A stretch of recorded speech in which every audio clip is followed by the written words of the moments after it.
अस्सलाम वालेकुम नाजरीन, मैं हूं इम्तियाज़ मुगेरी। आप देख रहे हैं मेरा यूट्यूब चैनल। आपसे गुजारिश होगी मेरे यूट्यूब चैनल को सब्सक्राइब करें ताकि आने वाले दिनों में वीडियोस बर वक्त आप तक पहुंच सकें। बात करेंगे इसराइल की ताज़ा तरीन हिकमत अमली, फ़लस्तीन पे बमबारी उनकी जारी है।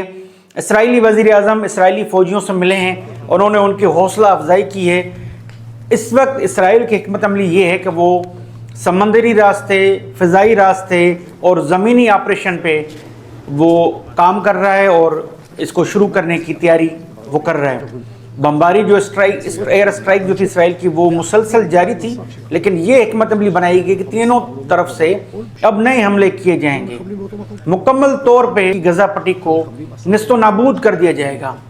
इसराइली वज़ीर आज़म पुरएतमाद नज़र आए जब वो इसराइली फ़ौजियों से मिल रहे थे, जबकि पेंटागन ने जो फ़ौजी इमदाद है, फ़ौजी एड है, वो भेज दी है इसराइल को और वो उनको रिसीव हो गई है। आईडीएफ जो इसराइली डिफेंस फोर्स है, वो इस वक्त मुकम्मल तौर पे ज़मीनी ऑपरेशन के लिए तैयार है। किसी भी वक्त वो ज़मीनी ऑपरेशन शुरू करेंगे और इसके साथ साथ समंदरी रास्ते भी ऑपरेशन शुरू किया जाएगा और नई हिकमत अमली के तहत एयर स्ट्राइक इस हमले के साथ की जाएगी। जो अमरीकी दिफाई तज्ज़िया नगार हैं, उसमें एक कर्नल रिटायर्ड है, उन्होंने कहा है कि ईरान के बयानात पर और ईरान की यकीन दहानियों पर किसी सूरत वो एतमाद नहीं करते। ईरान की इसराइल में ईरान की फ़लस्तीन में मौजूदगी या उनकी मदद को वो गहरी नज़र से देख रहे हैं कि वो किस तरीके से फ़लस्तीनियों की ख़ास तौर पे हमास की मदद कर रहे हैं या हिज़्बुल्लाह की मदद कर रहे हैं। इस हवाले से उन्होंने कहा है कि इस पर गहरी नज़र है और उन्होंने कहा किसी सूरत उन पर एतमाद नहीं किया जाएगा।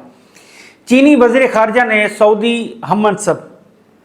वज़ीर ख़ारजा से रब्ता किया है और उन्होंने नए हमलों पर ख़ास तौर पे जो मुसलसल जो एयर स्ट्राइक जारी है, उसमें जो इंसानी जानों का ज़िया हुआ है, उस पर अफसोस का इज़हार किया है और तशवीश का इज़हार किया है इन नई हिकमत अमली पर जो इसराइल इस वक्त बनाने जा रहा है। साथ ही साथ जो यूएन ने आदाद व शुमार जारी किए हैं और मुख्तलिफ आलमी नशरियाती इदारों ने उन्हें रिपोर्ट किया है, वो एक रात में बता रहे हैं कि 300 के करीब फ़लस्तीनी इन हमलों की नज़र हो गए हैं, शहीद हुए हैं, और जबकि 2001 रात में ज़ख्मी हुए हैं। 12 सहाफ़ी बताए जा रहे हैं कि वो इन हमलों में मारे गए हैं। और इसके साथ साथ जबकि जो आज़ाद जो ज़राए हैं, जो अरब मीडिया है, वो 1000 से ज़ायद अमवात की रिपोर्टिंग कर रहा है कि एक रात में इस कदर जो शद्दत थी हमलों की, उसमें इतने लोग 1000 से ज़ायद के करीब लोग जो हैं वो इन हमलों की नज़र हो गए हैं। जबकि यूएन ने जो रिपोर्ट जारी की है, आदाद व शुमार जो आलमी इदारों ने रिपोर्ट किए हैं, उनके मुताबिक 9714 फ़लस्तीनी गजा पट्टी में इसराइली एयर स्ट्राइक और हमलों में ज़ख्मी हो चुके हैं, जबकि 2329 वो बता रहे हैं कि फ़लस्तीनी इन हमलों की नज़र हो गए हैं। ये रिपोर्ट जो है यूएन ने जारी की है। 1 मिलियन से ज़ायद जो लोग हैं वो बेघर हुए हैं, यूएन की रिपोर्ट है, और पीने का पानी नहीं है, उनके पास खुराक नहीं है, बिजली बंद है। तो पीने के पानी के लिए जो ज़राअत में ज़मीनों में पानी है, फ़लस्तीनी जो बाकी बचे हैं जो ज़िंदा है, वो पीने पे मजबूर हैं और बीमारियों में मुब्तला हो रहे हैं। अस्पताल भी महफूज नहीं है, अस्पतालों पे हमले हुए हैं, ये यूएन ने रिपोर्ट दी है। जबकि पाकिस्तान ने इसराइली जारियत, इसराइली मुआसरे की मजम्मत की है। दफ्तर ख़ारजा में आज प्रेस कॉन्फ्रेंस की जलील अब्बास जिलानी निगरां वज़ीर ख़ारजा हैं, उन्होंने कहा है इसराइल फ़लस्तीन की नस्ल कशी कर रहा है, फ़लस्तीनी मासूम बच्चे, ख़वातीन, बच्चों को हमलों का निशाना बना रहा है, उनकी एयर स्ट्राइक्स जो हैं काबिल मजम्मत हैं, उनके हमले काबिल मजम्मत हैं। उन्होंने कहा किसी सूरत पाकिस्तान इन हमलों को कबूल नहीं करेगा। उन्होंने ये भी कहा है कि जो निहत्ते फ़लस्तीनियों पर इसराइल के हमले हैं, उन हमलों की वो मजम्मत करते हैं। उससे इसराइल आलमी कवानीन की खिलाफ वर्जी कर रहा है और नस्ल कशी कर रहा है।